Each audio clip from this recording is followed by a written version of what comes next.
एक super human सिर्फ अपनी स्ट्रेंथ और वेब्स की हेल्प से 400 टन की सबवे ट्रेन को रोक देता है। ट्रेन की स्पीड है लगभग 80 किलोमीटर पर आवर और उसके अंदर डजन्स ऑफ लोग बैठे हुए हैं। बट असली क्वेश्चन ये है कि क्या ये एक्चुअली में पॉसिबल है? अगर किसी के पास स्पाइडरमैन जितनी सुपर स्ट्रेंथ भी हो तो क्या वो सच में इतनी फास्ट और इतनी हैवी ट्रेन को रोक सकता है? कुछ दिनों पहले मैंने अपने चैनल पे एक पोल डाला था जिसमें आप लोगों ने इस टॉपिक को सबसे ज्यादा वोट दिया। इसलिए आज हम ब्रेक डाउन करने वाले हैं स्पाइडरमैन के इस आइकॉनिक ट्रेन सीन को प्योर साइंस और फिजिक्स के साथ, और पता लगाएंगे कि स्पाइडरमैन की एक्चुअल स्ट्रेंथ कितनी है, ट्रेन को रोकने के लिए कितनी फोर्स चाहिए, और सबसे इम्पोर्टेंट, क्या स्पाइडरमैन सच में एक मूविंग ट्रेन को रोक सकता भी है या नहीं। अब सबसे पहले समझते हैं कि इस सीन में एग्जैक्टली हो क्या रहा है। स्पाइडरमैन 2 में डॉक्टर ऑक्टोपस एक न्यूयॉर्क के सबवे ट्रेन के ब्रेक्स को फेल कर देता है और फिर वो ट्रेन फुल स्पीड में चलती है। प्रॉब्लम ये है कि ट्रेन के ब्रेक सिस्टम डिस्ट्रॉय हो चुके हैं, मतलब ट्रेन अब रुकेगी नहीं और आगे ट्रैक का भी एंड हो रहा है। अगर ट्रेन नहीं रुकी तो हजारों लोग मर सकते हैं। अब सबसे पहले तो स्पाइडरमैन ट्रेन के सामने जंप करके अपने पैरों से ट्रेन को रोकने की कोशिश करता है, लेकिन जब वो इस कोशिश में बुरी तरह से फेल हो जाता है तब उसको एक और आइडिया आता है। वो अपने दोनों हाथों से वेब्स को बिल्डिंग्स के ऊपर शूट करता है और फिर सिर्फ अपनी स्ट्रेंथ के दम पर उस 400 टन की ट्रेन को रोकने की कोशिश करता है। And he बेयरली succeeded. अब इस सीन में क्लियरली दिखाया गया कि वेब स्ट्रेच हो रहे हैं। स्पाइडरमैन की बॉडी एक्सट्रीम स्ट्रेस में है, उसके आर्म्स ऑलमोस्ट टीयर होने वाले हैं और ट्रेन धीरे धीरे करके स्लो हो रही है। And after all these struggles Spiderman उस ट्रेन को फाइनली रोक देता है। ये सीन सुपर हीरो मूवीज का one of the most iconic scene है, लेकिन जब हम इस सीन को ध्यान से देखते हैं तो हमारे दिमाग में बहुत सारे सवाल खड़े होते हैं, जैसे ट्रेन का एक्चुअल में वेट कितना था, ट्रेन की मोमेंटम कितनी थी,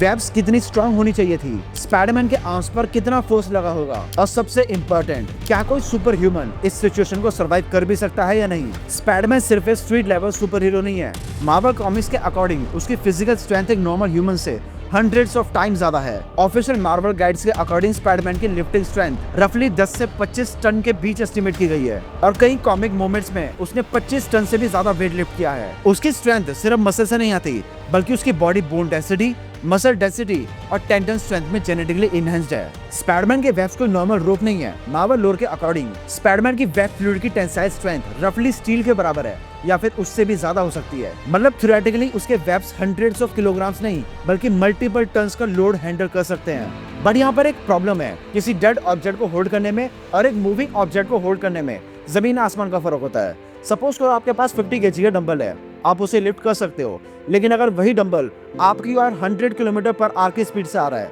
तो आप उसे होल्ड नहीं कर पाओगे, क्योंकि मूविंग ऑब्जेक्ट के पास सिर्फ वेट नहीं होता, उसके पास होती है मोमेंटम। और मोमेंटम ही वो चीज है जो स्पाइडरमैन के सीन को एक्सट्रीमली इंसेन बना देती है। अब अगला स्टेप ये है कि हमें कैलकुलेट करना पड़ेगा ट्रेन का मास, ट्रेन की स्पीड और उसके मोमेंटम, और फिर पता चलेगा कि स्पाइडरमैन को एक्चुअली कितनी फोर्स अप्लाई करनी पड़ी होगी। एंड ऑनेस्टली जब वो नंबर्स तुम देखोगे तो तुम्हें पता चलेगा कि ये सीन एक्चुअली कितना क्रेजी है। ओके, तो सबसे पहले ट्रेन का वेट। न्यूयॉर्क सबवे ट्रेन का एवरेज वेट रफली 35 से 40 टन पर कार होता है और यूजुअली एक सबवे ट्रेन में 8 से 10 कार होती है। अगर हम कंजर्वेटिव एस्टिमेट लगाएं तो पूरी ट्रेन का मास रफली 350 से 400 टन के बीच हो सकता है, मतलब 400 ton is equal to 4 lakh kilograms. And ये नंबर ऑलरेडी इंसेन है, लेकिन प्रॉब्लम सिर्फ यहाँ खत्म नहीं होती, क्योंकि ये ट्रेन सिर्फ हैवी नहीं है बल्कि ये मूव भी कर रही है। इस सीन में हम क्लियरली देख सकते हैं कि ट्रेन की स्पीड 80 माइल्स पर आवर है, यानी कि 128 किलोमीटर पर आवर। फिजिक्स में कैलकुलेशंस के लिए हमें स्पीड को सबसे पहले मीटर्स में कन्वर्ट करना पड़ेगा। तो 128 किलोमीटर पर आवर को अगर हम मीटर्स पर सेकंड में कन्वर्ट करते हैं तो आएगा रफली 35.8 मीटर्स पर सेकंड। मतलब स्पाइडरमैन को रोकनी है 4 लाख किलो की ट्रेन जो उसकी तरफ 35.8 मीटर्स पर सेकंड की स्पीड से आ रही है। अब अगला हमें कैलकुलेट करना पड़ेगा ट्रेन का मोमेंटम। मोमेंटम का फॉर्मूला होता है P = mv, यानी कि मास इंटू वेलोसिटी। P का मतलब है मोमेंटम, M का मतलब है मास और V का मतलब है वेलोसिटी। अब अगर हम इस फॉर्मूले में नंबर्स को पुट करें तो रिजल्ट आएगा करीब 1,43,20,000 किलोग्राम्स मीटर पर सेकंड। ये नंबर बेसिकली बताता है कि ट्रेन के पास एक्चुअली कितनी मोशन एनर्जी स्टोर थी। लेकिन किसी भी मूविंग ऑब्जेक्ट को रोकने के लिए हमें सबसे पहले उसकी मोमेंटम को 0 करना पड़ेगा, और यहीं पर सिचुएशन और भी ज्यादा एक्सट्रीम होने वाली है, क्योंकि अब हम पता लगाएंगे कि स्पाइडरमैन को उस ट्रेन को रोकने के लिए एक्चुअली कितनी स्ट्रेंथ या फिर कितनी फोर्स लगानी पड़ी होगी। फिजिक्स के अकॉर्डिंग फोर्स डिपेंड करती है ऑब्जेक्ट के मास पर और उसकी एक्सेलरेशन या फिर डिसेलरेशन पर।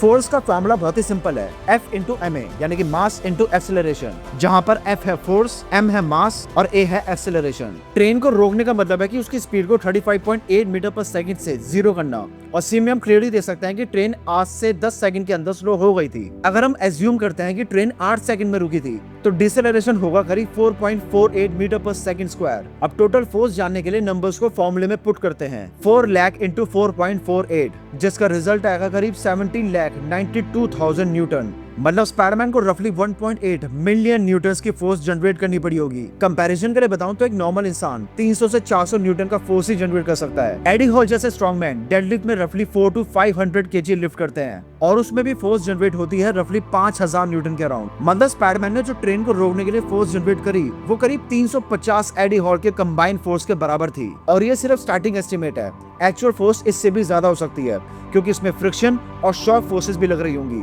अब आते हैं उसकी वेब पर। ट्रेन को रोकने के लिए स्पाइडरमैन ने मल्टीपल बिल्डिंग्स पे वेब शूट किए थे, लेकिन फिजिक्स में कॉन्सेप्ट होता है जिसे कहते हैं टेंशन। जब कोई रोप या फिर केबल किसी हैवी ऑब्जेक्ट को पुल करती है तो उस रोप पर एक्सट्रीम टेंशन जनरेट होती है। अगर स्पाइडरमैन ट्रेन को 1.8 मिलियन न्यूटन फोर्स से रोक रहा है तो रफली इतनी ही फोर्स उसके वेब पर भी आती होगी। और सीन में हम देख सकते हैं कि स्पाइडरमैन ने मल्टीपल वेब शूट किए थे। अगर मान लो उसने 20 वेब भी शूट किए तो हर एक वेब पर लगने वाला लोड होगा करीब 89,600 न्यूटन। मतलब हर वेब को टॉलरेट करना होगा रफली 9 टन का फोर्स। और ये भी कंजर्वेटिव एस्टिमेट है। अगर रियलिस्टिकली बात करें तो सडन जर्क्स और शॉक की वजह से ये टेंशन और भी ज्यादा हो सकता है। इंटरेस्टिंगली बात करें तो रियल स्पाइडर का सिल्क वेट के कंपैरिजन में स्टील से भी ज्यादा स्ट्रॉन्ग हो सकता है। और अगर स्पाइडरमैन का वेब फ्लूइड उसका एडवांस वर्जन है तो थ्योरेटिकली वो इतना टेंशन हैंडल कर सकता है। लेकिन वेब्स के स्ट्रॉन्ग होने का मतलब ये नहीं है कि स्पाइडरमैन इस सिचुएशन को हैंडल कर लेगा।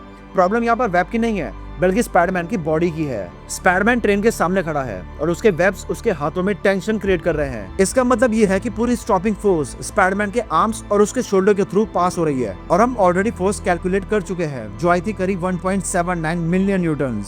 अगर ये फोर्स उसके दोनों हाथों पर डिस्ट्रीब्यूट हो जाए तो हर एक हाथ पर फोर्स आएगी रफली 8,96,000 न्यूटन्स। कंपैरिजन के लिए देखें तो एक इंसान के शोल्डर्स अपनी पीक कंडीशनिंग में रफली 4000 न्यूटन का फोर्स ही जनरेट कर सकते हैं या फिर टॉलरेट कर सकते हैं। अगर कोई नॉर्मल इंसान इस सिचुएशन में हो तो उसके बॉडी से उसके आर्म्स लिटरली कट के अलग हो जाएंगे, उसकी हड्डियां बुरी तरह से टूट जाएंगी, उसकी मसल्स बुरी तरह से टीयर हो जाएंगी और उसकी बॉडी सीवियर ट्रॉमा से गुजरेगी। मूवी के अंदर दिखाया गया था कि खुद स्पाइडरमैन भी बहुत ही एक्सट्रीम पेन में था, उसकी बॉडी ऑलमोस्ट गिव अप करने वाली थी। रियलिस्टिकली स्पाइडरमैन अगर इस सिचुएशन में होता तो उसके शोल्डर्स डिसलोकेट हो जाते, आर्म्स उसके बॉडी से टीयर होकर अलग हो जाते या स्पाइडरमैन ट्रेन के साथ ड्रैग भी हो सकता था। मतलब फिजिक्स के पर्सपेक्टिव से ये स्टंट एक्सट्रीमली डेंजरस और ऑलमोस्ट इम्पॉसिबल है। इस पॉइंट पर एक बात समझनी बहुत जरूरी है। फिजिक्स के अकॉर्डिंग जब भी कोई हैवी ऑब्जेक्ट सडनली स्लो होता है तो उसकी जो फोर्स होती है वो इवनली डिस्ट्रीब्यूट नहीं होती बल्कि उसके साथ शॉक फोर्सेस क्रिएट होते हैं, जर्क्स क्रिएट होते हैं। मतलब अगर थ्योरेटिकली स्पाइडरमैन को 1.79 मिलियन न्यूटन का फोर्स चाहिए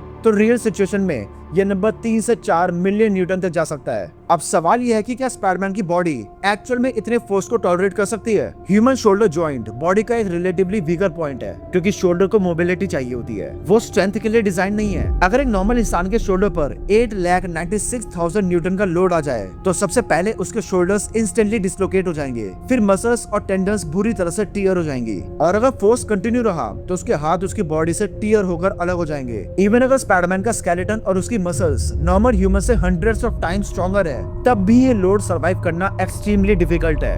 अब देखो क्योंकि स्पाइडरमैन एक नॉर्मल इंसान नहीं है, मार्वल कॉमिक्स के अकॉर्डिंग उसकी लिफ्टिंग कैपेसिटी 10 से 25 टन है। लेकिन स्पाइडरमैन जिस सिचुएशन में था अगर हम उसकी मैक्सिमम स्ट्रेंथ को कंपेयर करें और उसे डबल भी कर दें तब भी ये स्टंट उसके लिए इम्पॉसिबल है। अब देखो मैंने तुम्हारी वोटिंग के अकॉर्डिंग वीडियो बना दी, बट आई पर्सनली थिंक कि मुझे थॉर के ऊपर भी वीडियो बनानी चाहिए। लेकिन अगर तुम किसी और टॉपिक पे वीडियो चाहते हो तो बेशक कमेंट कर देना, I try my best. But तब तक के लिए stay curious and all hail to the Cosmos.